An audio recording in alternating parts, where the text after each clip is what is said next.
I'm back.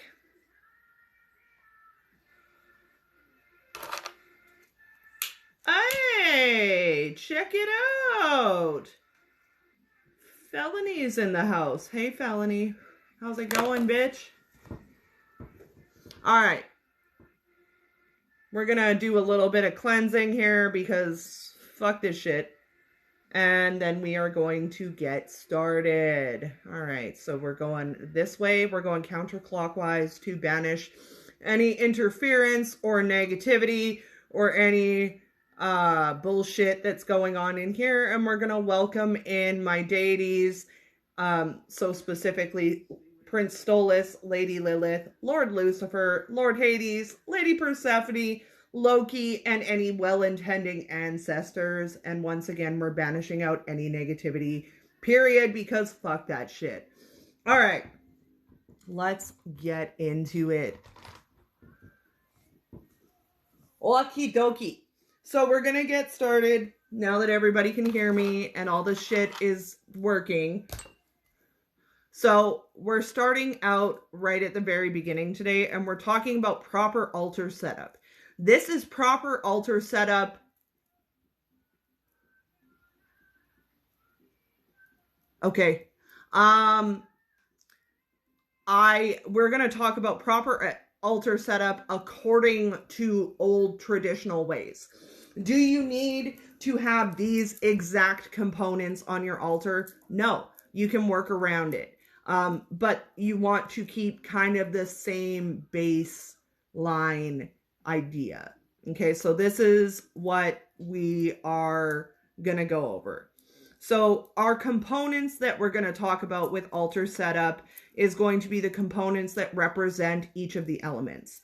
So in a traditional altar setup, you should have a pentacle, and it was traditionally made of clay to represent earth. We have an athame to represent air and a wand to represent fire. Now, we've got 5 elements, so earth, wind, water, fire, right? So then we have a chalice that should always be present. Not only is the chalice an offering to our ancestors, but it is also symbolic of the water element that we want to incorporate into our altar. An athame is a knife or a dagger.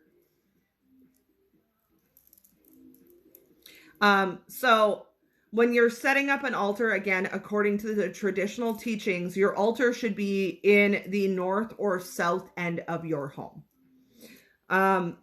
You also want to mark the directions on your altar space so that you're spreading or placing your elemental things in the correct place. However, this is one of those things that's like a little bit more iffy.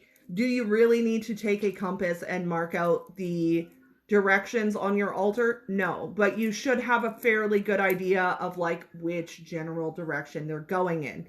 Each element is represented by a direction, and we're going to go over what all of those are in a minute. Okay, so when you're facing your altar, fire should be behind you, air should be to the right of you, water should be to the left of you, and earth should be your main priority right in front of you. The pentacle, the way we're going to talk about setting up the altar. So where do we place each of our items?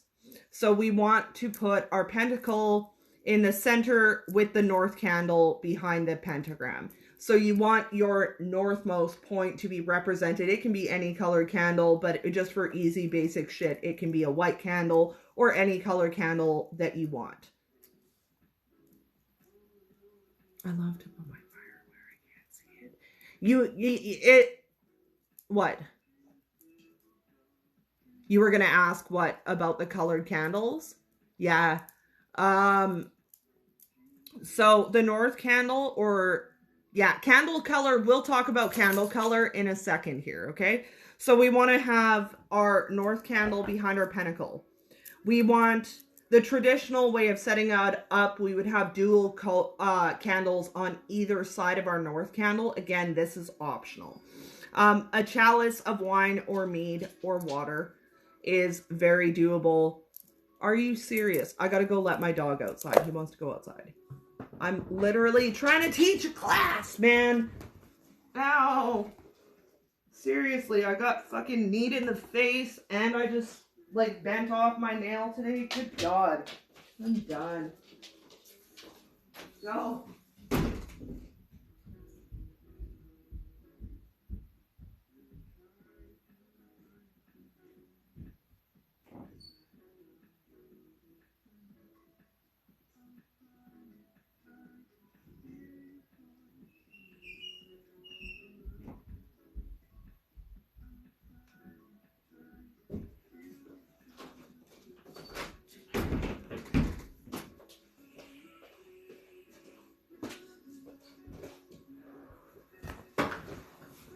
All right. I'm back.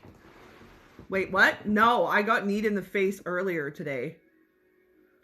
That's a long story we're not going to tell. We don't have time for that story. I'll tell you that story later. Anyways. Wow, this whole situation is a fucking mess tonight. Okay, so we want to do duo altar candles on either side of our north point candle. So now that we've got that, so we've got the chalice of wine and mead, your wand, which represents air, or fire, sorry, my brain. And when we're talking about a chalice of water, when we're talking about a chalice of water, now a lot of people will put wine or mead or something like that on their altar. That is fine as well. The reason that I'm talking about water is because I want to break this down to the very, very, very bare minimum for you guys so that it's easy, it's accessible, and you guys know what to do. So the other thing that I have written down here is a bowl of salt, which is also to go on your altar. Now the reason is fire, Brie, or sorry, air. The athame is for air, the wand is for fire. So we want to put a small bowl of salt on our altar space as well. Why? Because salt is a neutralizing agent. So it absorbs negativity, absorbs negative intentions and things like that. Other additional things that you might want to place on your altar would be incense, why a wand for fire? Because it aligns directionally to fire with the direction that it correlates with, which I believe is the south. And then also when we're talking about the representation of fire with a wand, on the west end of the altar, that is where you're going to have your chalice and your incense and stuff. The other reason the wand is represented with fire is because traditionally all wands were made out of wood. However, when you look at the body and you look at the way magic kind of unfolds within the body, what you'll see is there's a wand almost like shape here that sits in your chakra levels. And when you look at it, and you look at it kind of the way it properly lines up, it does look like a fire. It represents your inner fire or like your inner soul. So other things we can include on our altar. Incense. And that can be a loose incense. That can be a stick incense. It can be a cone incense. It kind of can work with whatever you kind of feel drawn to. If you guys want to know what I use as an altar incense, it is usually I use what goes where again. Okay, we're going to turn to my handy dandy, super poorly drawn diagram. Okay, so we've got in the center our pentacle. Okay, we've got, so this is if you're facing. On our center, we have our pentacle. Behind that, we have our bowl of water and our north candle, okay?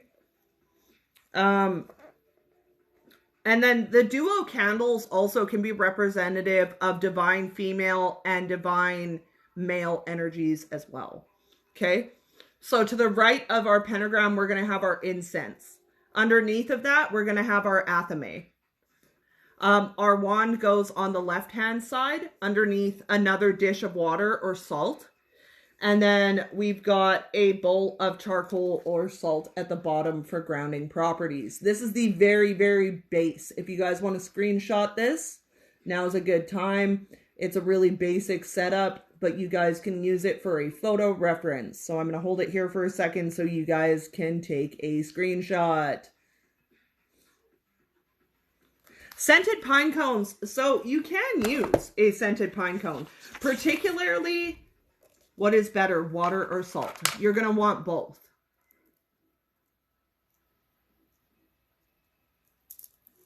Yes, I can do that.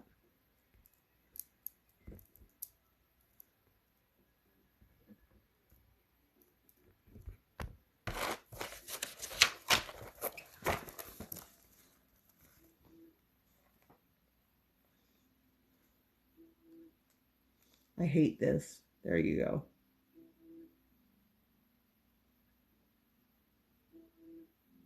That's all good. Don't worry about it.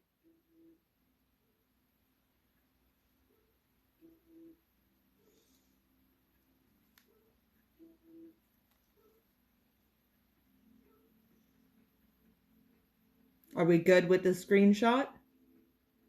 Yeah? No? Yes? No? Gotcha. Perfect. I hate this. It's freaking me out. Nope. That's the one. Wait, nope. There we go. All right, so let's keep going.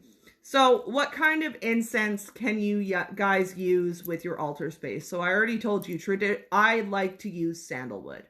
Sandalwood is my go-to incense. It is protective. It is cleansing. It is traditionally used as a blessing. And it's also used in rituals. So that's what I go to for my incense. Now, other things that you can use. Cedar for protection. Lavender is used as a house blessing. Dragon's blood is great for cleansing and protection. Sandalwood we already went over, and it's also really good for consecration of metaphysical items. And sage, not white sage, sage can be used for cleansing and protection. The other thing that you can use is I love frankincense. I have a really hard time finding frankincense incense in my city, which is unfortunate. So the other thing is you can use tobacco as an offering for ancestors. What was cedar? Cedar is used for protection. You can use, so you could go to like the grocery store and get, you'll look while you're out in BC, please do, because I can't find that shit anywhere around here. So cedar is used for protection. With sage, you can go to your local grocery store and get like cooking sage, and it'll do the same thing. So I currently have a bundle of sage right here. This is, yeah, but no, Amazon hates my card. It declines it all the time, even when there's fucking money in it. So this is currently one of the bundles of sage that I'm using. This is white sage. Don't you dare come at me. I'm Métis. Sage is used for cleansing and protection. So this current bundle, I actually took it apart because I was using some of the components in it for a spell earlier, but this is a particular combination of white sage, cedar, and rose petals. But you can use regular old kitchen sage, green sage, blue sage, Yerba Santa sage, all of the sages. Dragon's blood is cleansing and protection.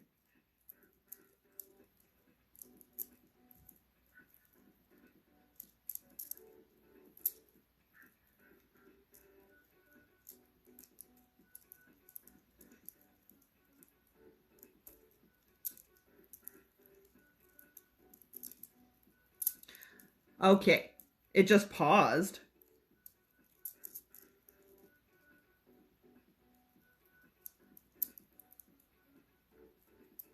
No, that was me that paused. I kind of stopped. I was thinking about something. Sorry.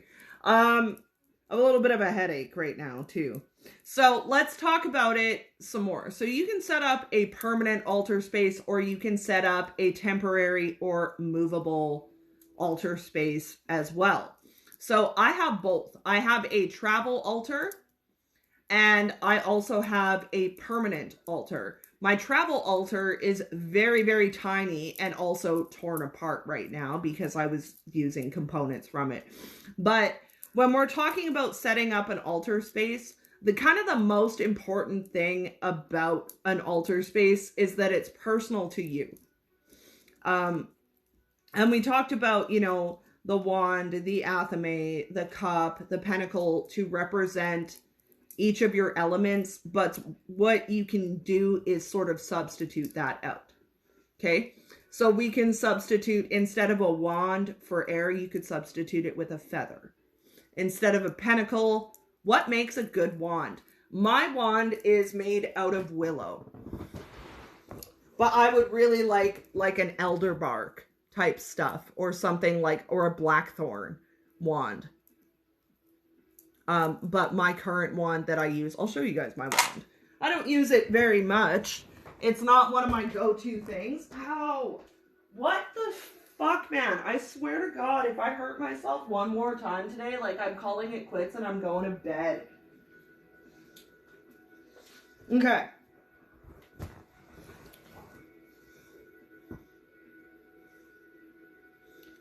Feather is air. Okay. Anyways, so this is my current wand that I work with. I would love a bone wand. This is my current wand that I work with. It looks terrifying and disgusting. This is made out of willow, and then it was painted after that and obviously lit on fire a couple times, which is so appropriate because fire. Anyways, so you can use something like this. I know people who have used just sticks and shit that you find on the ground. Your wand doesn't have to be big and fancy and elaborate. It can be something very simple like this. And when this wand started out, it wasn't even like painted up or anything like that. It was just a stick, a literal stick. Oh, sorry, Lucifer. But I also have, yes, I want a crystal wand. So if you guys will notice, these are matching, guys. So that they sit like, they were sitting like that on my altar. But they're matching. And this is just shit that I painted that was from before. Wow, I really smacked my foot good. Oh my God. So with wands, do they have to be something fancy? Absolutely not. If you want to go fancy, you're more than welcome to. And also, if you guys are looking for somebody on here who makes really, really gorgeous wands, you want to check out Lucid Purgatory, okay? Because his wands are fucking chef's kiss. They're so good. They are so good. Okay. So let's talk about, on top of the basic setup, which we kind of went over already, let's talk about when we start adding deity altars onto this. Do you need to work with a deity? No. Can you? If you want to, yes. I have a... Use it. Yeah, absolutely. So let's talk about deity altars. Before we get going any further into this, okay? So do you need to have, first of all, like I said, witches don't have to work with deities. You don't have to work with a deity. If you do work with a deity, that's cool. If you don't, then what are blurb? We're getting really fucking distracted here.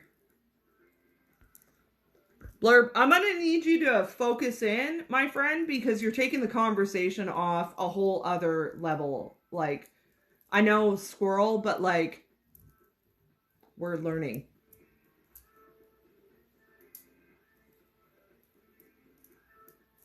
Yes, it would.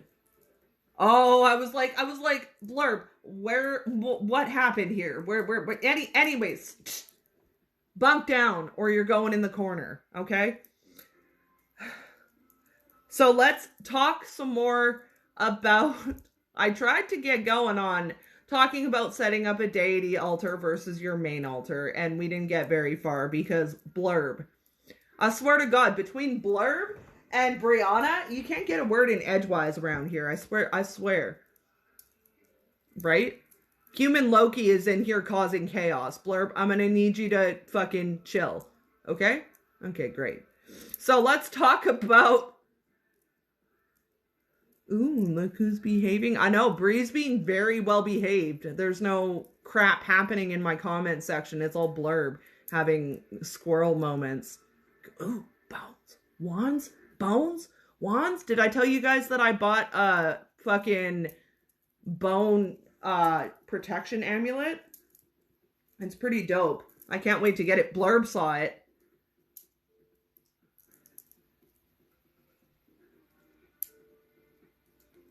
Front of the... Yeah, Blurb's got to be in the front of the class because Blurb just needs all the... Are you hyped up? I can't wait to show you it when I get it, man. Yeah, I sent it to Felony too, because Felony's a hunter and she likes deer. Bitch, bring me some fucking Bambi. Anyways, let's talk about deity altars. Oh my God, it is so chaotic in here. So when we're talking about setting up a deity altar, do you want to have... Oh, bitch, don't even play with my heart like that, okay? You know that if you show up here... Can you add a cool stick to your earth bowl? Yes, you can.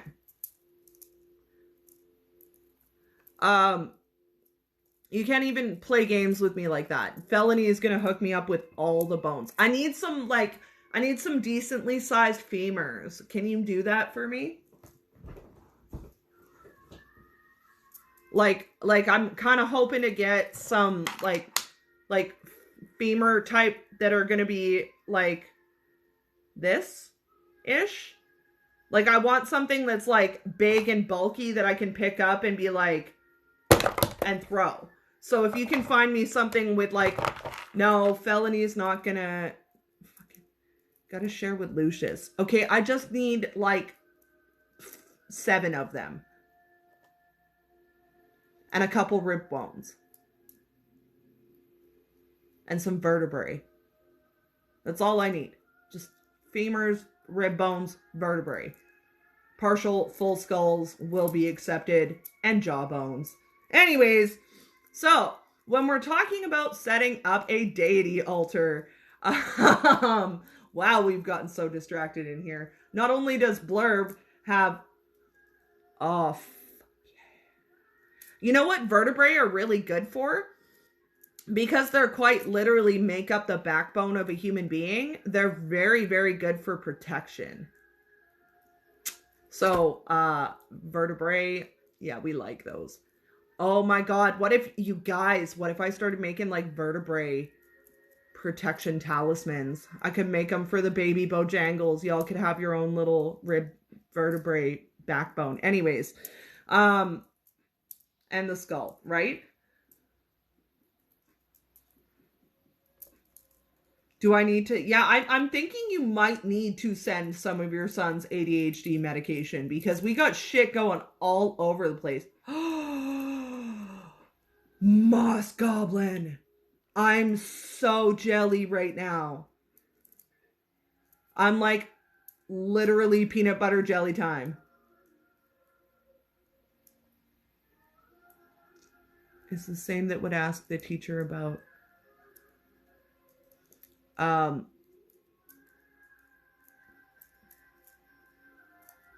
Yeah, well, that's literally Blurb is that kid. So, can you use partial pelts on your altar? Yes, but be aware of the properties of whatever animal the pelt is coming from. Okay, so let's go and talk about deity altars. So,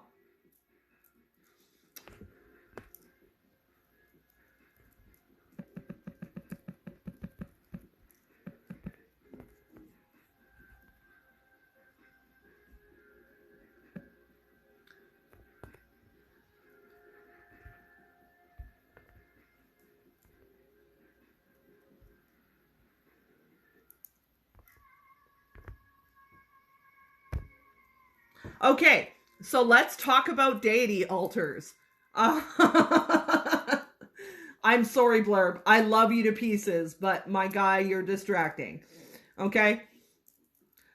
Ziplock's gonna be the next one to get muted for a minute. I'm gonna start putting you guys in timeout. So when you're setting up a deity altar, you may want to incorporate your deity altar onto your...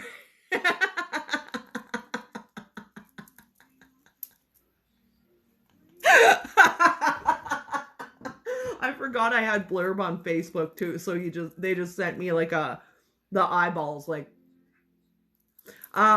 so when you're setting up a deity altar, there are a couple things you want to consider. One, how much space do you have? Two, do you want to incorporate it in with your normal altar, or would you like to incorporate it and make it an entirely separate thing? Blurb can't say anything. They're muted now.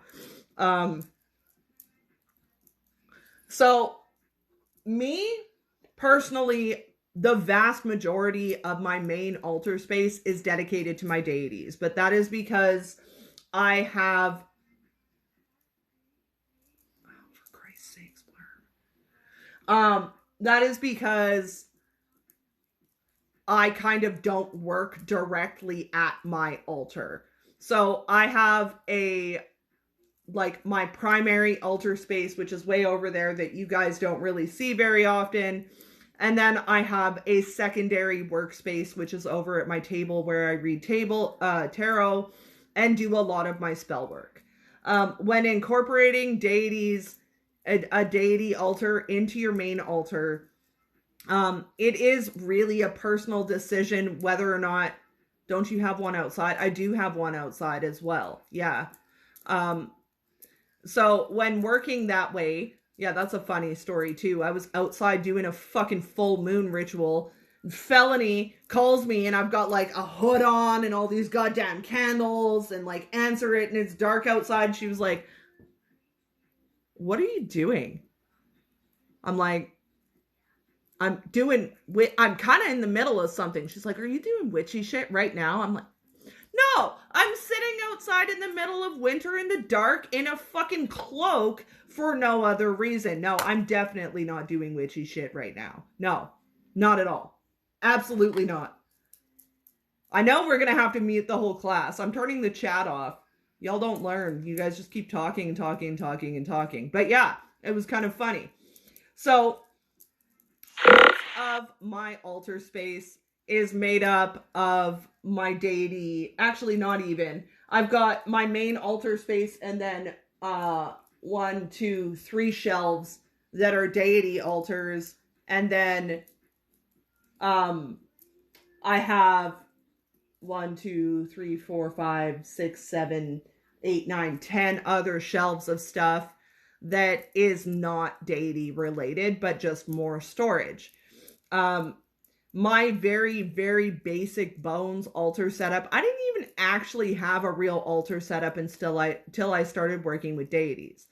Can you incorporate your deities onto your altar? Yeah.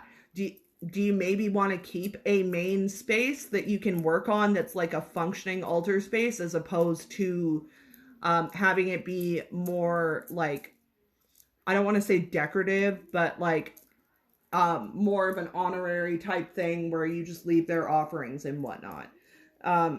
It is an entirely personal decision whether you choose to work with them on your main altar. It could also be up to your deity. You may have a deity that doesn't want to be on your main altar space and they want their own space, in which case you should probably give it to them. Or they're going to be like Loki and make you lose your phone over half a can of fucking Mountain Dew. But it's also to save space. Like if you have a main altar space that you like to work with and work on all the time, you may not want to clutter that up with a whole bunch of stuff commemorating your deities, especially if you're someone like me and you work with fucking 7 of them. But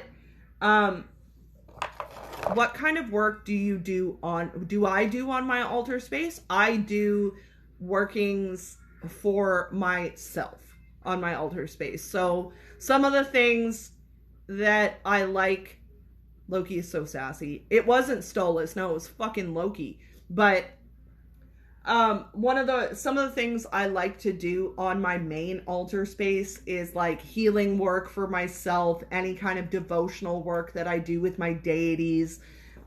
Particularly, I found myself when I was working very heavily with Hecate, I would sit at my altar space in order to be able to work very closely with her.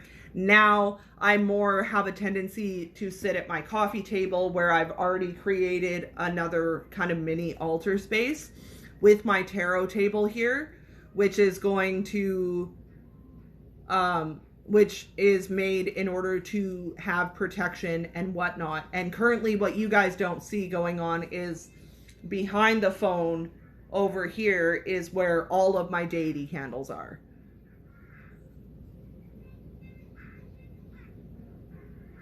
See, and that's me too. Like, I don't necessarily, like, the vast majority of, so,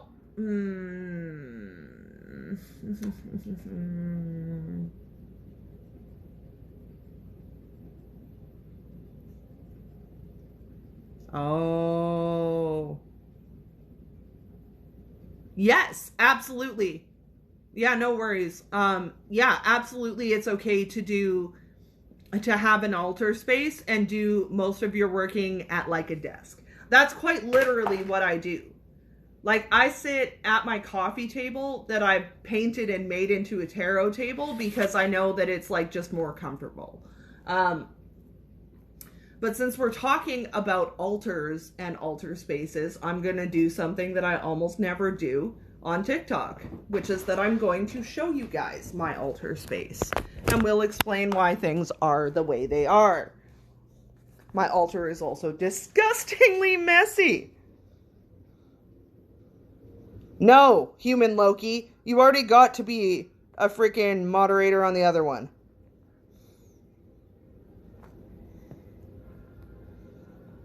Okay, so let's talk about altar spaces and I'll show you mine. Disgustingly messy. So up here, I have storage. Okay, and a lot of my stuff is taken apart because I've been doing spell work today. So this is storage. This is my ancestor space. So you can see I've got my ribbon skirts, my Every Child Matters, Sweetgrass, and my Métis sash as well. And some healing stuff, a couple little turtles because they're my spirit animal, and sage and whatnot. And anything to do with my family goes on here. The next shelf that I have is all book storage, which again, you can tell that I've been working because everything is fucking torn apart. Candle storage, and then underneath that is old deity candles that I haven't reused yet. So then we have my main altar space. So up here we have more herbal storage all the way across here. Moon water, knotweed, apples that are rotting because rotting stuff, yeah. More moon water, and then I have this little jar that's got some crystals, some tobacco, essential oils, and then my tarot decks here. The closest thing to a working space that I have on my main altar is this space here at my hearth, which I read tarot cards there sometimes, and I also do my personal spell working. Yes. This is kind of what I call the main altar space. So Lord Lucifer, and then that's Lady Lilith's spot. And then I have more storage along here, and a house for my pendulum that it never goes into, so I don't know why I even have it. Loki's space, my bone throwing stuff, Stolas's space, Lord Hades, Lady Persephone, more storage, and why are my tarot cards all over the floor? Anyways, so the reason that I showed y'all that is because I wanted to give you a good idea of how I've actually laid out my space. So I have, the vast majority of it is either storage or dedicated to my deities. I have a very small working area, but it works for me. And then I also have my tarot table where I film, and you didn't ask permission to show them ones. You didn't audibly hear me ask permission to show that.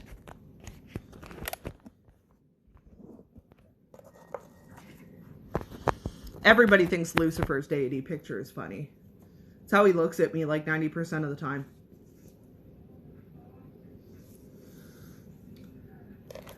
Yeah, no, I can clarify and ask for answers from them without saying it out loud.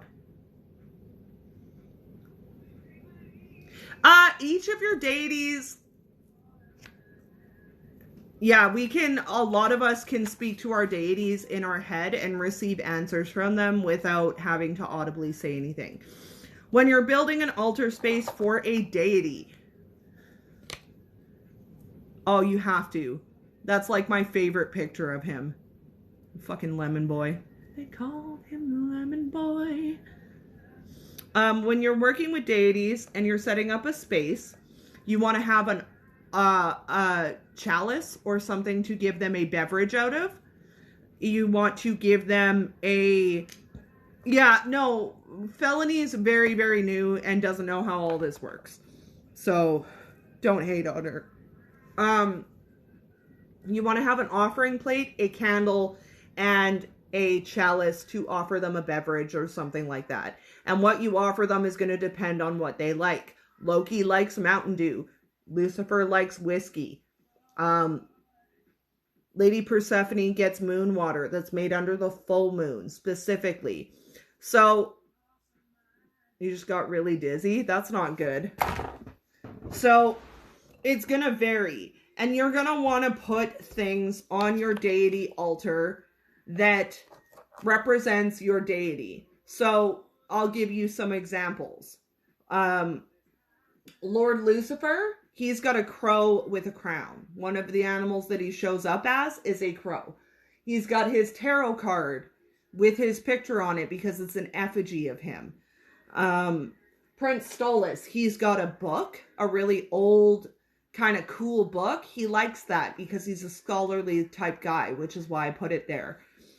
He's got black feathers on his because he really likes that. His offerings are not put on a plate, but put in a cage. Why? Because he's a bird and he fucking likes it. Other things like you can pick stones that are associated with them, herbs that are associated with them. Each of my deity setups is different from each other. There are only a few things that are consistent. 1, they have an effigy. 2, they have a candle. 3, they've got an offering plate. And 4, they've got something to drink out of. That's it. Everything else that goes along with my deities is completely personalized. Till I got specifically matching. Yeah, they have that way of being. And that's the other thing. What is the best way to identify what deity you're working with? Divination. A lot of divination. See? No mod. Who took you off as a mod? Maybe it took it away because I muted you. Blurb,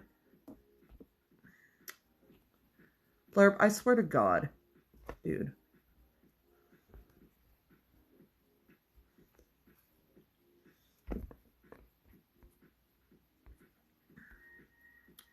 So when you're looking at a deity, you want to keep track of what signs you're receiving, any synchronicities or repeating things like that. Also keep in mind what element of witchcraft you're drawn to. Granted, they may lead you to an entirely other element. Am I mod? Oh, for Christ's sake. I'm literally going to start using your real name when you irritate me. There. Are you happy now? Are you happy? Okay, great. Not only are you a mod, but you're about...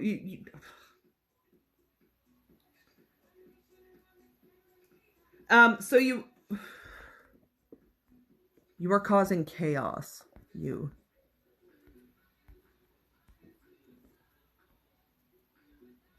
Do deities often accompany new tarot decks? I get a new tarot deck whenever I get a new deity in order to be able to communicate with them better. So normally what I will do is once I've confirmed a new deity and I know who they are and I've done the research and I know a little bit more about them and I know a little bit more about what kind of shit they like, then I will go in and pick a tarot deck in order to be able to communicate with said deity better. But you want to keep track of your signs. You want to research them. You want to see what kind of stuff they're there to teach. You want to see what kind of stuff they typically teach, what kind of offerings they like, where their mythology comes from. Not just the basic mythology. No, you're going to trace them all the way back. All the way back. All the way back to like ancient Sumerian times. Because that's where the majority of them originate from, is that pantheon. But you're going to research them very far back. Okay? So with deity altars, just kind of, and sometimes the things that you're going to find that they want are not things that you would typically think that they would want. Oh my God, Blurb. You're getting muted for 5 minutes. Just create absolute human Loki. I need you to stop. So you're going to want to pick things. So once you've determined your deity, you're going to want to pick things that kind of represent that deity. So I had a three-way crossroads going on for Hecate. I've got an owl for Stolas, because Stolas is obviously an owl. I put dark chocolate down for Lady Persephone or Lady Lilith, and rose petals and things like that. So you want to kind of customize it, and like you'll know too when you're shopping or picking up stuff for your deities, you're gonna know very quickly what they want. Sometimes they don't always make it very clear. Okay? But sometimes they will. I mean, the vast majority of the time, my guys will kind of like half-ass make it clear, and then, yeah, you just know. Like the one time when Stolas wanted that book, and he kept telling Brianna that he wanted the piano, when in reality, he didn't want the piano. He wanted the fucking book that was on it, and we were just like, do you want to go on the piano? And he was like, no. And I'm like, what? Hey, Shane, how are you doing? Blurb is causing chaos. So if you want to be a Blurb wrangler, that'd be fabulous. Someone's got to be in charge of Blurb. Saw a lemon Christmas tree. He's like, give it to me. What would you suggest doing? No, she didn't tell me what cocoa percentage. I just grabbed her some dark chocolate at...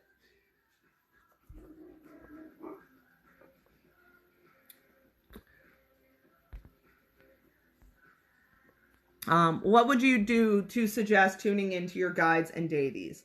So that's a lot about opening yourself up. You need to be quite in tune with yourself in order to open up and be able to reach out with them. Each deity kind of communicates in a different way.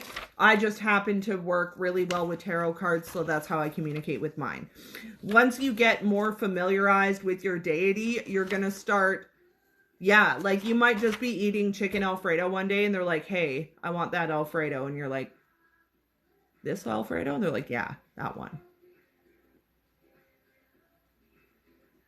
Yeah. Like, they literally will just be like, yeah, Lucifer's like, I would like that Alfredo, please. That's good Alfredo. I would like that. Like, Alfredo is Lord Lucifer's good soup. Do any of them like sushi? Okay, so who said I did? Loki likes sushi. It's green. No, it's not. Anyways. Yeah, I would focus on the signs. And also, when you learn about your deity, you're gonna learn how they generally communicate with you. He likes them. I don't like sushi. Fuck sushi. Hell no. Okay, so now that we move past talking about setting up with deities,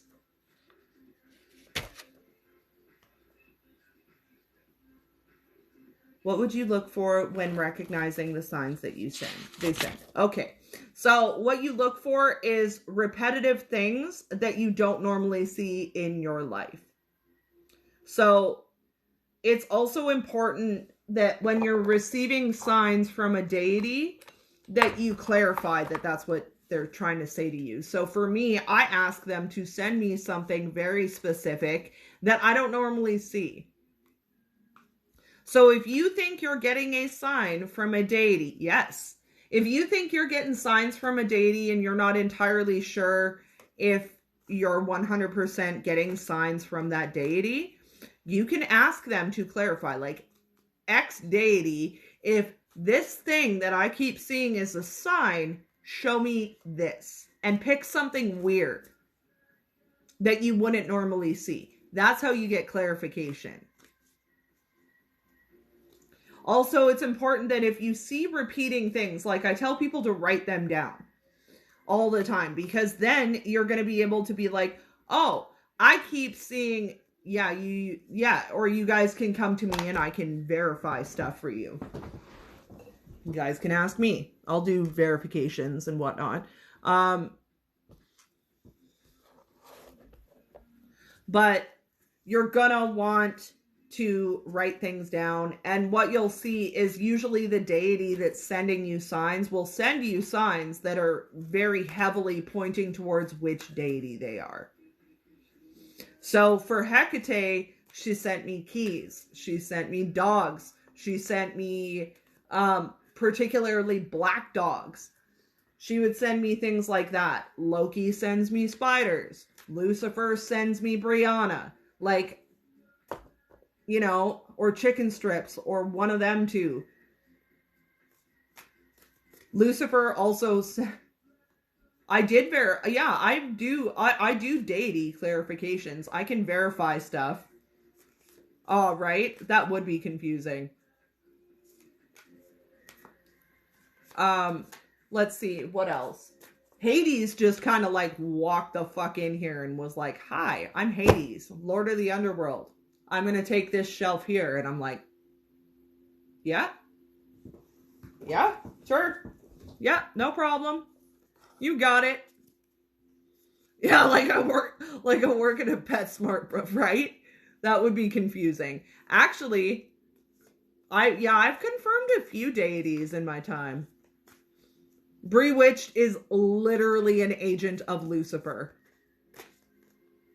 That's like 100% accurate. Bewitched, they send freaking, yeah. Loki just showed up, like, and was like, hi. And Stolas started giving me signs probably about 6 months before I became aware of him, and then screamed at me and scared the shit out of me, and then after that was like, but I'm a really cool guy though. So each of them kind of came up differently and showed different things. Snakes, and that's the other thing. Look at whether or not your deities have a lot of crossover. Like if you work with one deity and you're thinking that there's another one reaching out to you, one of the things you can look at is there crossover between those deities, because mine all have crossovers except for Lucifer, kind of. Lucifer's kind of on his lonesome. I want a snake so bad. Does anybody who has a pet snake, do you want to do a witchy trade with me for snake skins? Full on. I will make you witchy shit if you will trade me for snake skins. I'm telling you right now.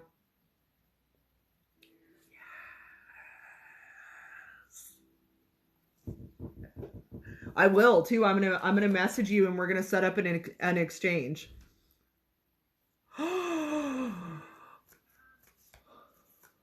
I'm going to message you and I'm gonna make you something and we're gonna do an exchange because I need the snake skin. Snake skins are great for protection.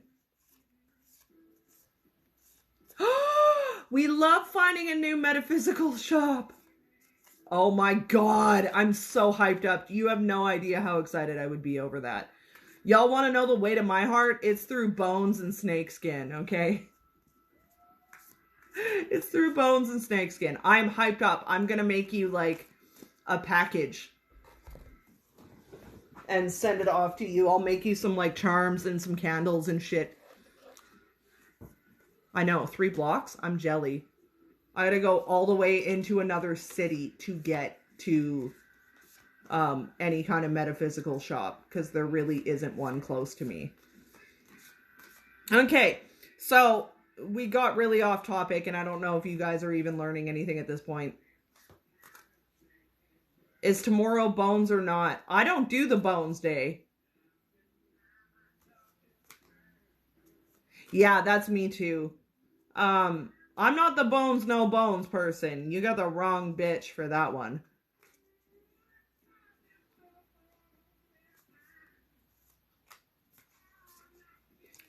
I've got a new deck ordered and on its way coming in.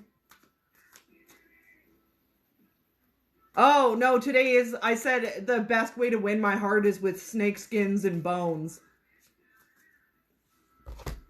You guys will be seeing a lot more bones around here. A lot more.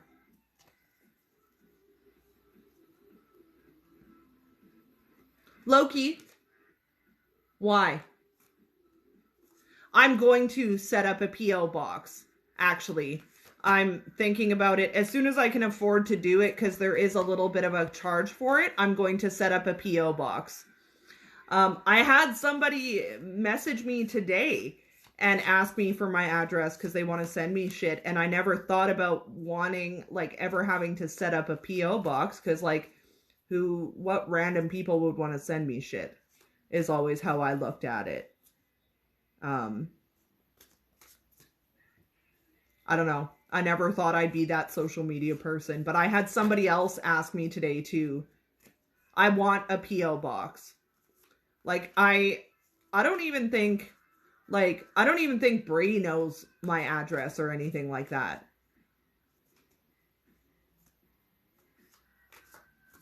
I love getting mail. I do. I love sending it out too. I like packaging up stuff.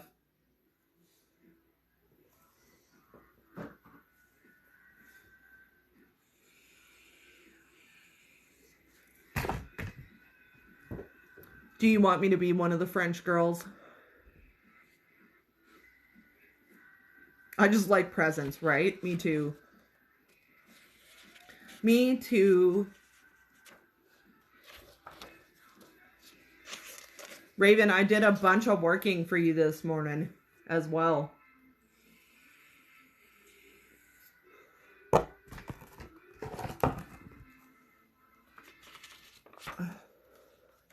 I did a shit ton. Got a stick on the ground. All this power that I found, gonna totally abuse it.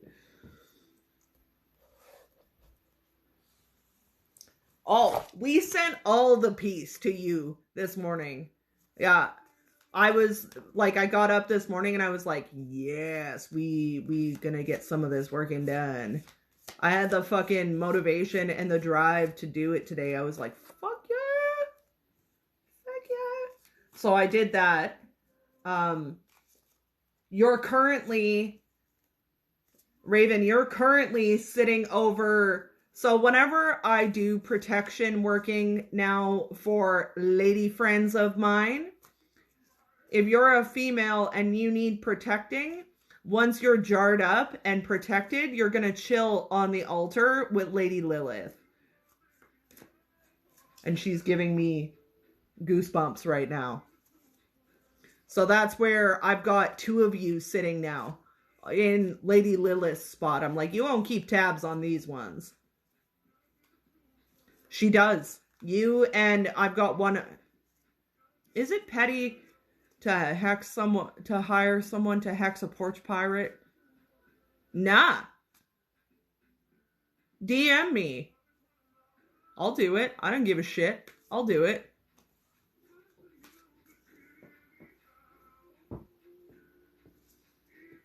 That's someone who steals packages off of people's porches.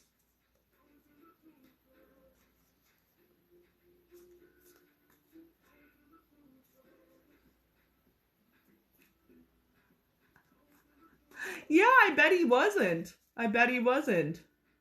Definitely. I wouldn't be happy if I found my blood on someone else's altar either. I'd be like, do you want to fight? Because that now we have a fucking problem. I'm about to identify as a fucking problem.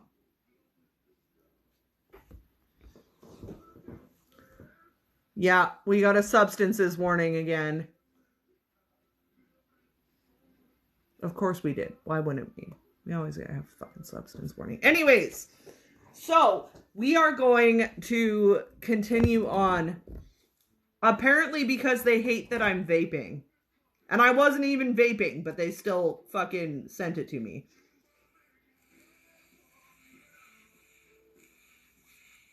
I am now. I already got a warning. Okay. They've suppressed my live. What juice you got? This is creme de menthe. It's a cool, creamy, minty goodness. I quite like it. It's lovely. Smoking. Anyways, so let's go over some other random stuff. A list that I made. Oh, for fuck's sakes. They're always sending people to the bad girl corner. I made a list of some other things that you guys can keep on your altar space that I think make a lot of sense and are really useful. Not only am I going to tell you the items, but I'm going to tell you what they're really useful for. Okay? So one of the first things that's often overlooked on altar spaces that it's a filthy shame that they're overlooked is rocks. Not crystals, normal ass rocks. Put rocks. Go find rocks from outside. They're great for grounding. They're also great for protection. Other things. Books, notebooks, and your book of shadows. So any research items that you're using in order... Yep. Gravel works as well. Actually, gravel's really good if you want to use it in banishing working as an agitator.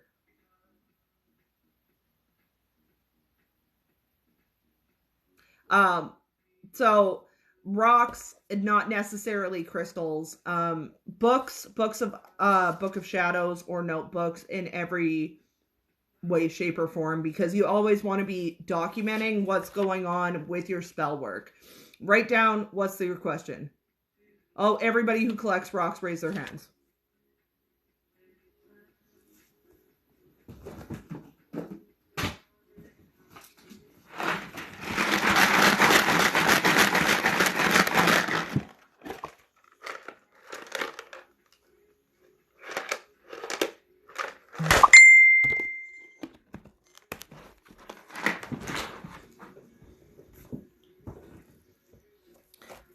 So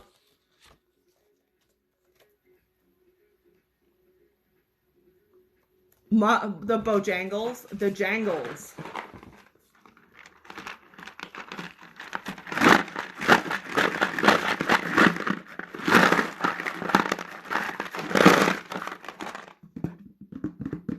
I don't know how to do ASMR. Anyways,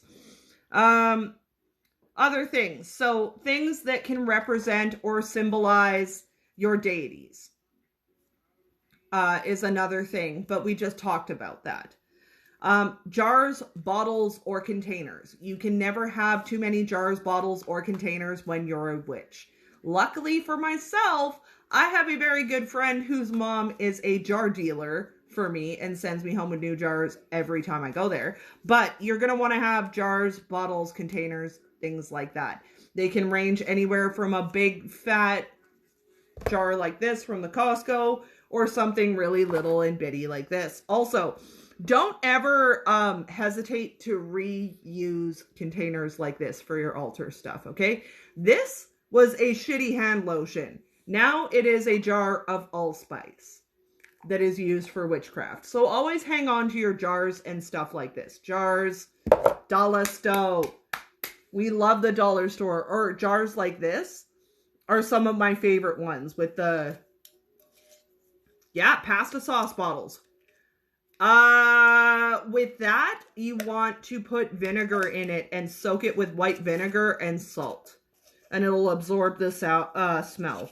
Another option is you can use baking powder, baking soda in there and mix it in with the water and shake it up to get rid of it. Sweet jars, 100. Another thing that you might want to keep close to your altar is yarn or thread or string for binding. Extra candles. You always want to have a shit ton of candles. You can never have too many candles. Never. A cloth or a towel that you use specifically for cleansing magical items. Can you use whatever you have laying around? Yeah, as long as it's clean. But I prefer to have a specific item that's for that. Should you have black salt on your altar? You can have black salt, you can have white salt, whatever works better for you. I use black salt all the time. I actually just made a new batch of black salt this morning. Aww, that was open. I made a new batch of black salt this morning, so I was completely out of it after doing a couple spells, and I was like, oh, fuck, we got to make some more of that. So, a fireproof dish or bowl. I cannot stress this enough to you, my guys. We gotta have fireproofing around here. We got white, we got black, what you want. We got all of the colors. Pink salt is really good for love-based spell work. I just currently don't have any left. So, a fireproof dish or bowl. This is really important when we're burning herbs or even for candle workings if you're doing dressed candles because they burn up like a son of a bitch. So only use pink in your cooking. That's not bad though. Yes, a fire extinguisher. Keep a fire extinguisher close to your altar space as well. I also coincidentally have a fire extinguisher that I've never used. Have I just about burnt my house down at least 5 or 6 times? Yeah. Did I use the fire extinguisher? No. God, no. Why would I do that? That would make sense. So other things you can store on your altar. Live plants. Live plants make for great protection. If you can't or you don't keep live plants well, like I do, I kill them all, get fake plants. It does the same thing. Wards or effigies. What is a ward or an effigy? Okay, well, wards can be anything from a tiny jar of herbs to Jeremy Fisher over here. An effigy is either a statue, a photo, or a figurine that represents your deities and or guides. Do you need an effigy? No. Do I personally like having effigies for my deities? Yes. but they're not necessary. Sometimes they'll ask you specifically for them, but like Hades hasn't asked for anything. Well, he did. He's being very patient while I can afford to get it. Veils and jewelry. So protective veiling, protective jewelry. If you don't wear all of your jewelry in one go, like I do because I'm an absolute psychopath, then you may or may not want to have a stand to charge your protective amulets and talismans on your altar, a place to store them and a place to charge them. Okay. What else did I put in there? Protection bottles or jars. So any protective spells that you've done, store them on your altar. Birthday candles. Yes. Let's talk about the little baby birthday candles. So for many quick spells, little baby birthday candles are a win. You want to keep them around. They're dirt cheap at the dollar store. They're good for a quickie spell. You don't always need a big taper like this. Sometimes you can use something little bitty. Bells. That's another thing. You might want to have bells on your altar. Bells are great for clearing out space. Sound cleansing is a really good option if you want to cleanse without needing to use smoke or fire. So a bell is another thing. You can either get little tiny, like a cowbell or like little baby bells. I have a whole bunch of little ones on a shaker thing. But those are some of the really, really basic stuff that I wrote down to go over for altar stuff right now. What else do we have in here that I wrote down? So because I've finished going over all of my notes, let's get some questions. What do you guys have questions about? We have half an hour left to go for this live. So what do you guys have questions about? We'll start answering them. If you guys want any demo, tell me that too, and I can show you how to do stuff. But I'm going to open this up for question period.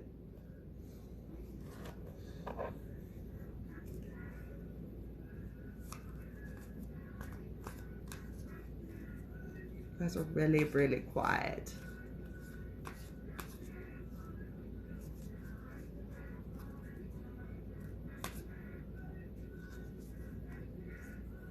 How would I?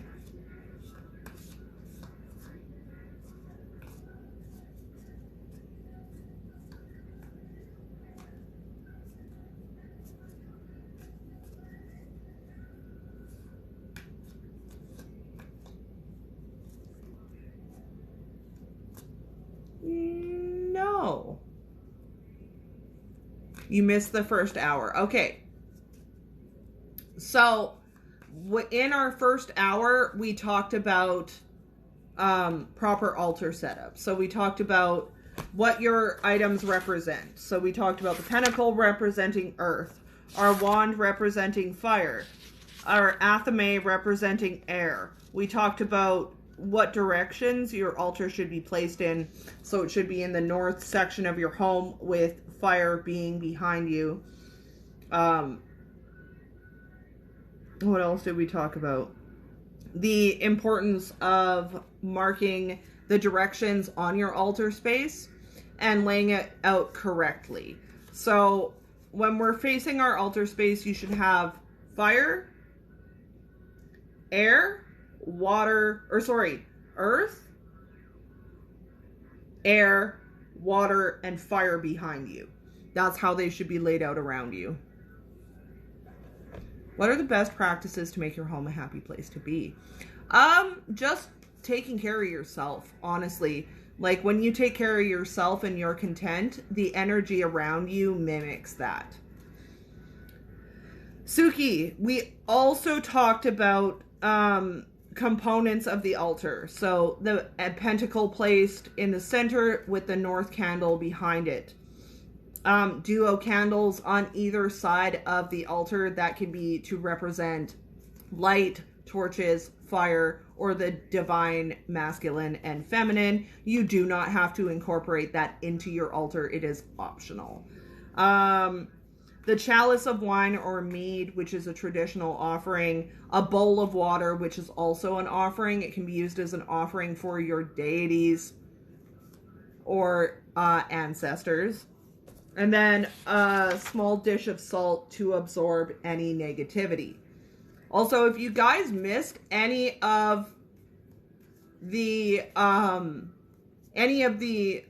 Sunday school, it will be uploaded to my YouTube channel tomorrow for you guys to be able to watch everything. Where did I reference all of this information? I referenced it out of 3 books. So I can show you guys the books I used for reference on this, because I used 3 different books. And then so what I did is I pulled like my own knowledge and then cross-referenced with several books just to double, triple check all of my information that I'm giving you guys, because it's been a hot minute since I set up any kind of traditional altar. I've had a functioning, working altar space now for several years, which is why I haven't done an awful lot of like resetting or anything like that. I just have a good setup that works for me. So the 3 books that I referenced for this, okay? Witches and Wizards, The Learned Arts of Witches and Wizards. This is a really good beginner-friendly book. I recommend it. I don't know who it's by. Oh, Anton and Mina Adams is who this book is by. And it's called The Learned Art of Witches and Wizards. And it's very cool. It's a really, really neat book. It does give you a lot of information on, it's smaller amounts of information on a lot of topics. But this is one of the books that I referenced. The other book that I referenced was The Witch's Bible, by Janet and Stuart Farrar. So this is another book that I referenced for this. Yeah, no problem. And then the final book that I referenced for it was The Goodly Spellbook. Just to double, triple check some things. This is another really good book if you're wanting beginner-friendly stuff. Completely off topic, but I want to do a Patrick Star Fishnets cosplay from the movies. Blurb, you do you, my guy. Why am I not even surprised that you want to do a freaking fishnet cosplay?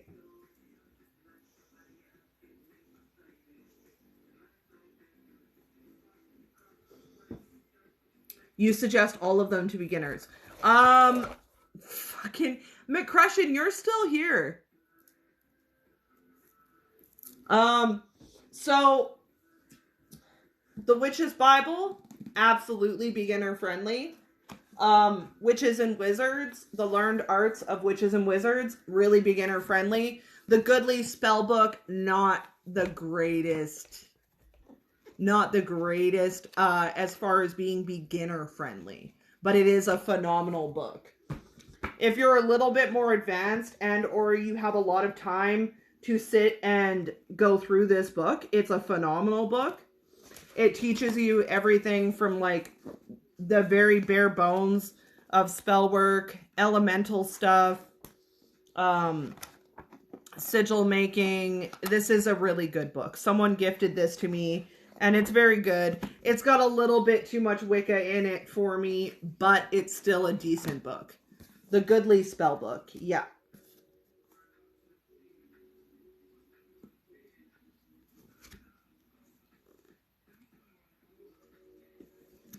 But it's phenomenal. And this was gifted to me by a friend quite a few years ago.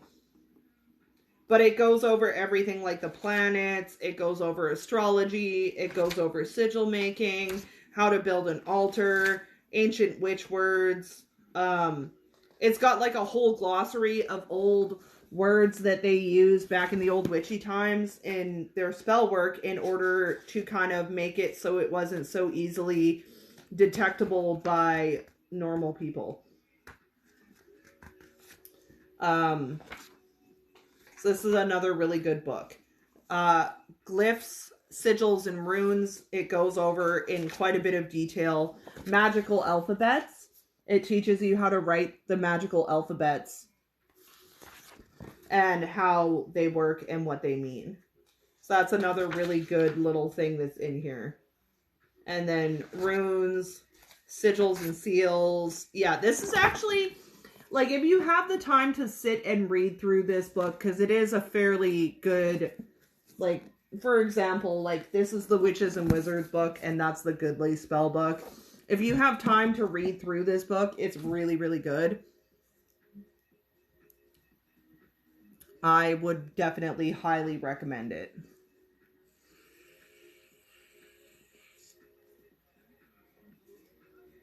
Can you get these on Amazon? So, The Learned Arts of Witches and Wizards. This is a very old book.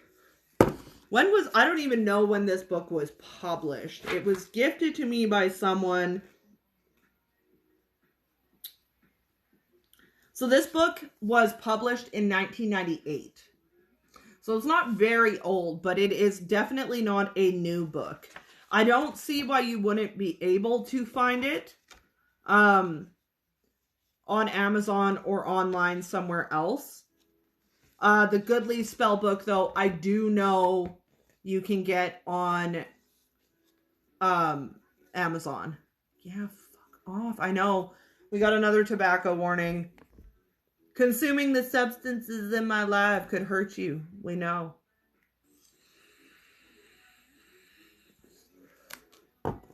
Thrift books is also really good if you're wanting to try and get something inexpensively. That's where I got my, so I have the Reader's Digest Illustrated Guide to Plants and Wildlife, which is the book that Witchfoot uses to teach. And I got a hardcover copy of that book for like under $20.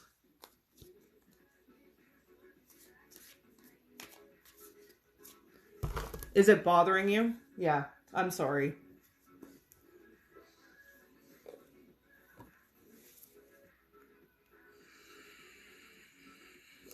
But yeah, those are a couple. What other really good?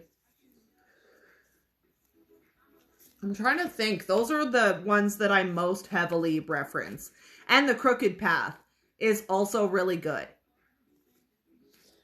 So the Goodly spell book. We have Witches and Wizards, Goodly spell book, and the Witch's Bible, which is this book.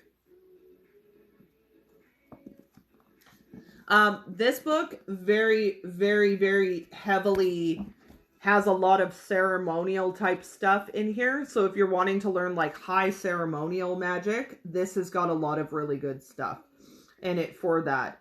It teaches you how to make anointing ointments, tools, consecration, lots and lots of rituals in this one, including like priestess and whatnot. The Crooked Path is really good. Really, really good. I was very fortunate that I have an amazing friend who sent me the Crooked Path book, and I've been reading it and I love it. Yeah. But this is another really good one to get. The other book that I use a lot that I don't recommend to beginners is the Element Encyclopedia of 5,000 Spells. That is a phenomenal book that has everything in it that you could possibly need.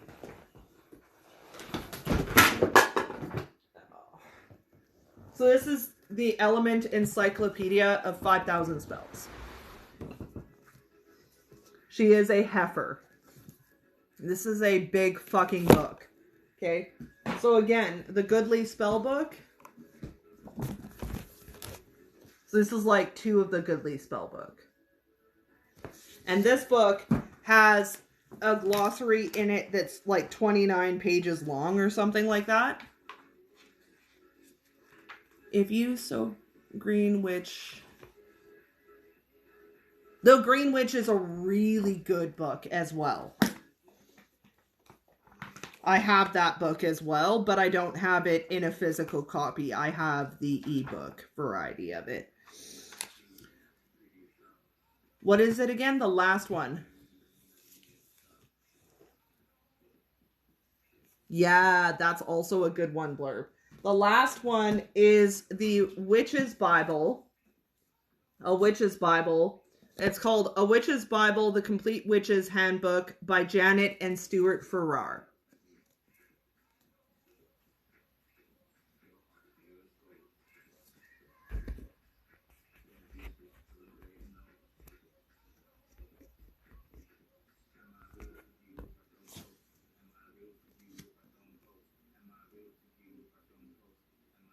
This book.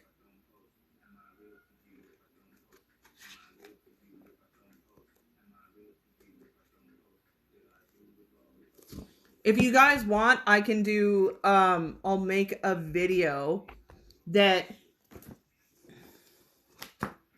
Oh, are you wanting the element? Oh, the element encyclopedia of 5,000 spells.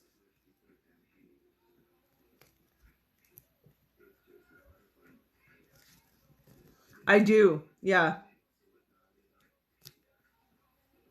Yeah, I can make a video. I'll make a video for you guys. But this particular book is not a beginner-friendly book. This book is extremely difficult to work through because it's so heavily, like, there's just so much in it. So if you were to, like, look at this book, let's see, banishing spells. Let me give you a good idea. So this amount of pages right here is just banishing spells. That's all banishment. And then from there to here,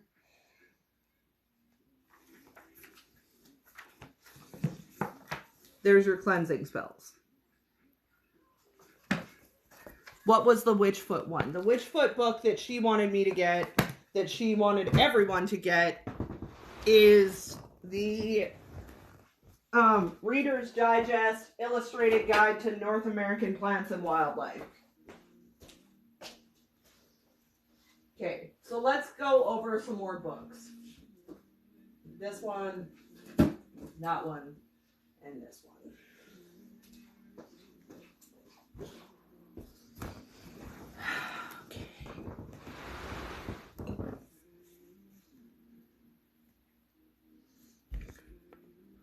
So the one that Witchfoot wanted was the Reader's Digest North American Plants and Wildlife. This book.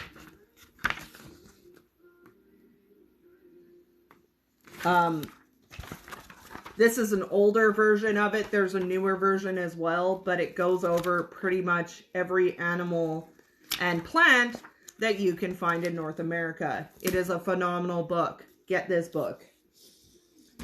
Another book, again, that we talked about, The Crooked Path. Very, very good book. Very good book indeed. Another weirdo one that I recommend to people all the time if you're wanting to learn how to grow your own herbs and things like that is the Backyard Homestead. This book teaches you absolutely everything that you would need to know about growing any kind of herb, plant, fruit, or tree, and how to properly cultivate them, dry them, prep everything, store it all. This is a really, really, really good book.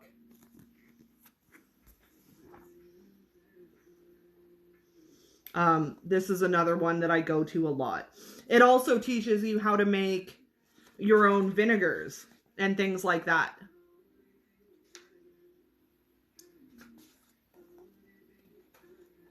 Yeah, that's actually a book that I have on my want list, is Cunningham's Encyclopedia of Magical Herbs.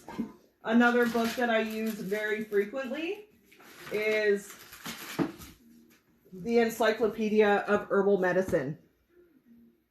This is another really good book. And when I tell you guys about herbs, I always tell you to learn the medicinal and the metaphysical properties, but the medicinal properties first. This book is going to teach you how to medicinally use. It's got a huge list of herbs and whatnot, and it also shows you photos of it so that you can easily identify things.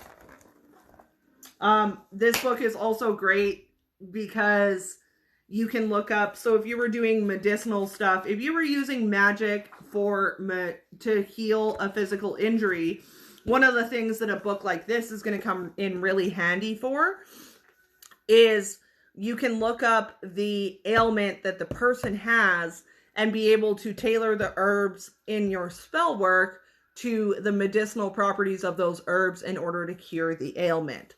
So just recently I did a protection spell for someone whose blood sugar went way out of whack. I put sheep sorrel in it. Why? Because sheep sorrel helps to balance the blood sugar and manage diabetes. You can use herbs that way as well. Or like put echinacea in a healing spell for someone who's sick. You can do things like that.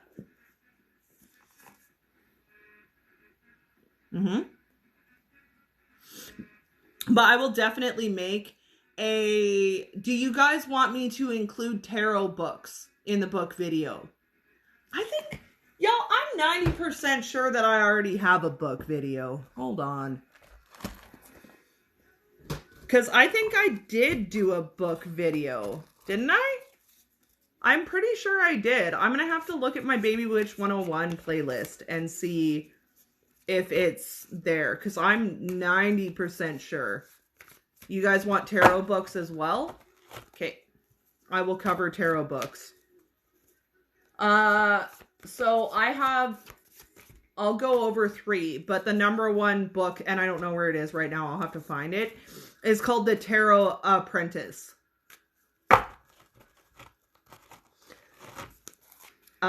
And it's very, very good. It breaks things down very simply for you. The Tarot Companion. The one that I have is called the Hand Guidebook for the Tarot Apprentice. I just want them to reference for later. Yeah. That's a really good one. I had another book that's specifically geared towards the Thoth deck, but I don't do the Thoth deck. Scrolling through. What are you scrolling through now? What have you found, Blurb?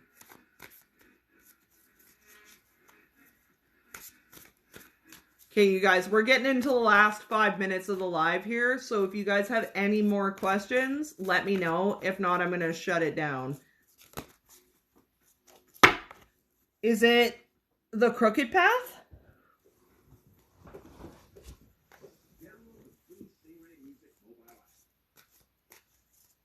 Any tear duct reading books that have pictures in it? What? Oh, good place to buy long tapered candles online. eBay. For dirt cheap. Oh, good tarot books with pictures in them. I'm going to have to do some more research on that for you, my friend. But I will find you an illustrated something. eBay. Honest to God, my guy. You can get containers of eBay or of tapered candles, like big tapered candles. You can get packages of like 20 to 40 of them for like 15 bucks. And the other actually deceptively good place to go look for long tapered candles is secondhand stores. That's where a lot of mine come from, is secondhand stores. Go in there and you find tapers just fucking everywhere. And I scoop them.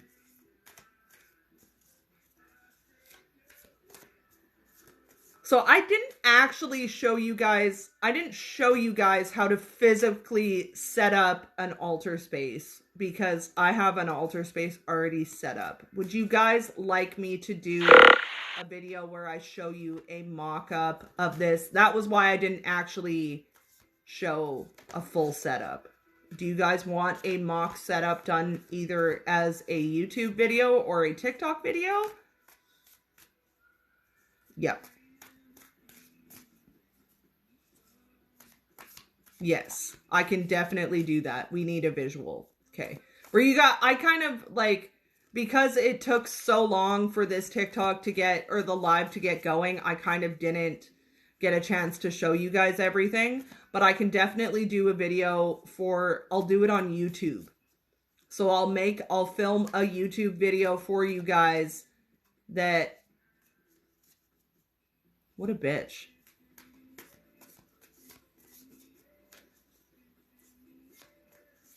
I can definitely do that for you guys. I was gonna even mock it up on my current, like my working altar table that I work at, but This is just not an ideal setup for it. Trying to think. Yeah, I would have been fucking livid.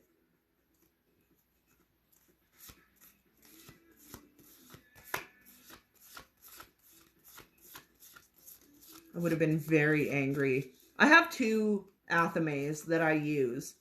But my buddy Sean has like a big tall one. It looks like Excalibur and I fucking want it. I'm going to steal it from him. He doesn't even know it yet.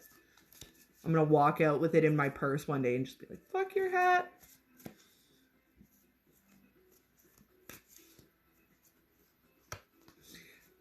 How important is it to have things set up on your altar the way that I described? Okay. So you want to keep the elements of your altar in regards to like the physical elements. So earth, air, fire, water, important to keep those. The directional stuff, not quite so much. Things like having the dual candles on either side of your north facing candle, optional. You don't need that. The things that I don't recommend that you skip out on is your basic stuff. So again, it doesn't have to be an athame. It doesn't have to be a chalice. You can have a dish of water and even like a pair of scissors or a letter opener as an athame. You can use a stick as a wand. You can use a rock in place of a pentacle to represent earth. The setup very much, I think it's almost more important to have your altar set up in a way that feels personal to you, because then you're going to feel more drawn to working there.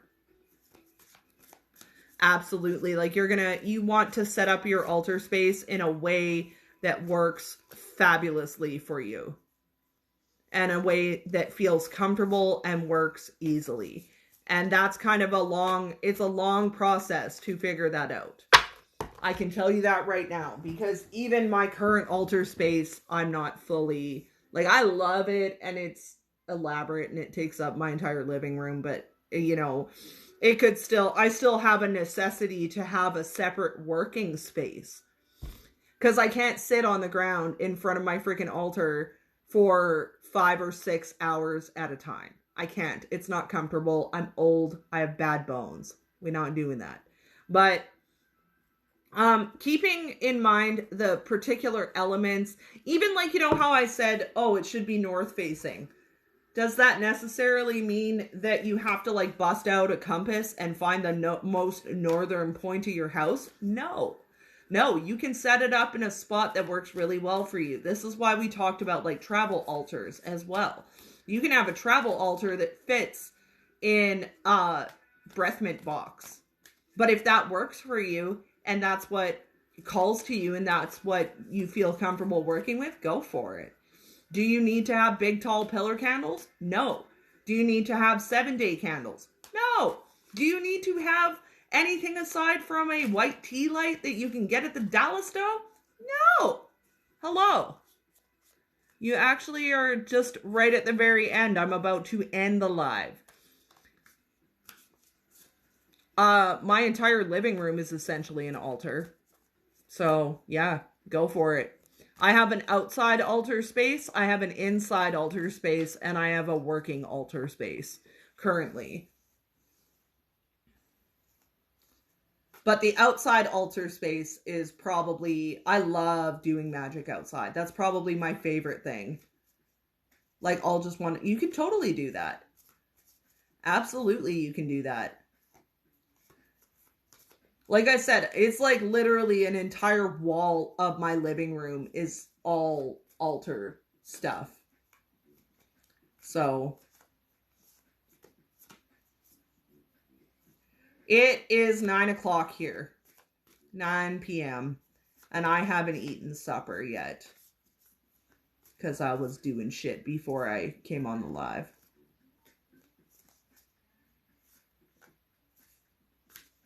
When you have time, can you send us the herbs we need for that spell we talked about?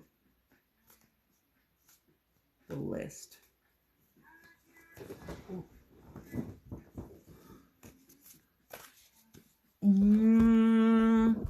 What list? Hun. I'm trying to remember what list we're talking about now. Yeah, I haven't eaten today. Actually, no, that's not true. I had Arby's earlier, but...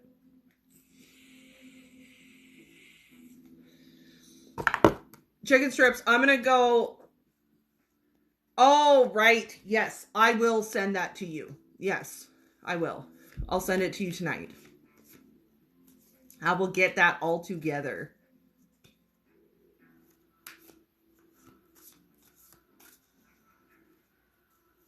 And I will send it off to you because I have some other shit I need to do yet.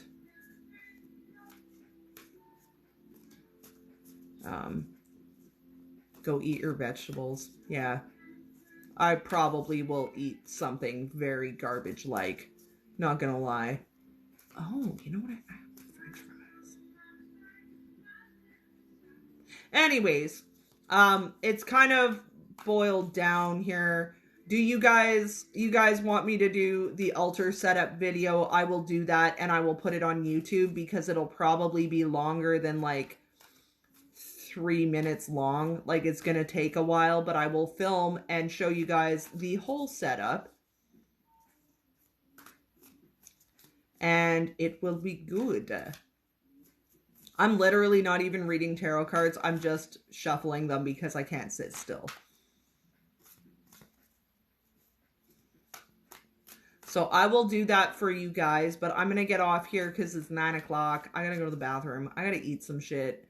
Like, I'm gonna get off of here. What's my YouTube? My YouTube is linked in the link tree in my bio. It's Bam Bam Bojangles, just like all of my other internet handles are. Keep it nice and simple all the way across the board. And if you go into my YouTube, there is a Baby Witch 101 video, playlist where it's got all of these videos lined up. So, yeah, it's all linked in there. Okay, you guys, I'm gonna go get my dog. He's outside. It's snowing. I hate it. I need to eat something. Thank you for coming to Sunday school. I will be posting a list for next week's class where we're gonna do house cleansing. So this week we did altar setup. I was gonna do altar setup tonight, or house cleansing with the altar setup tonight. We're not gonna do that because I don't have time, but we're gonna do that next week. So I will do the video showing the actual physical setup, and then I will get stuff together and put out a list tomorrow of the altar, the house blessing and the cleansing that we're gonna do. I will also be uploading this live to my YouTube channel, so if you guys missed out on the first hour of it, the beginning of it, or any of it, it's going to be up there so that you guys can watch it all and relearn everything. All right, you guys, I'm out of here. I'm going to go grab my dog in. Thank you for coming to Sunday school. And book recommendations. Yes, I will do the book recommendation as well. I think I'm just going to fucking pin that video because I know that I have that video already listed. Like, twice. Blurb's gonna be permanently muted from now on in every Sunday school because Blurb is an agent of chaos. So I will... Blurb is an agent of chaos, and I don't know why the universe has gifted me this witch child. They're like, here, have another one. I'm like, this one's pure chaos. Loki's like, I know. Do you like him, though? Do you like this one I gave you? Not particularly. Anyways, you guys, I'm out of here. Have a good night. I will talk to you guys later. I will have the Sunday school uploaded tomorrow to my YouTube. I will have the altar setup uploaded tomorrow to my YouTube. No, Blurb doesn't get... We don't do that. We don't accommodate Blurb's ADHD in this class. Blurb just gets put on mute when they get too out of control.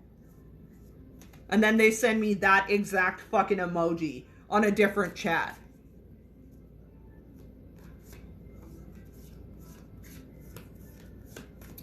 All right, you guys, I will get that up. So book recommendations, altar setup, and fuck, I gotta make notes.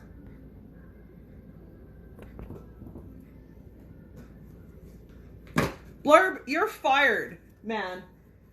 Blurb's not allowed back in the live. Period. Blurb's banned. Banished.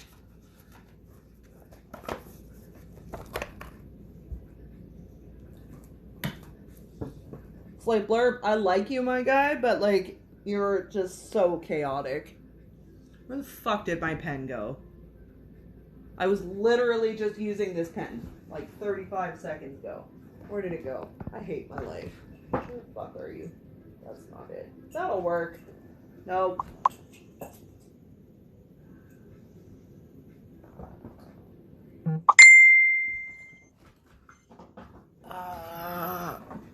Okay, I gotta go, you guys. I will talk to you later. Where the fuck did my pen go? Alright, goodbye. I will talk to you guys later. Thank you.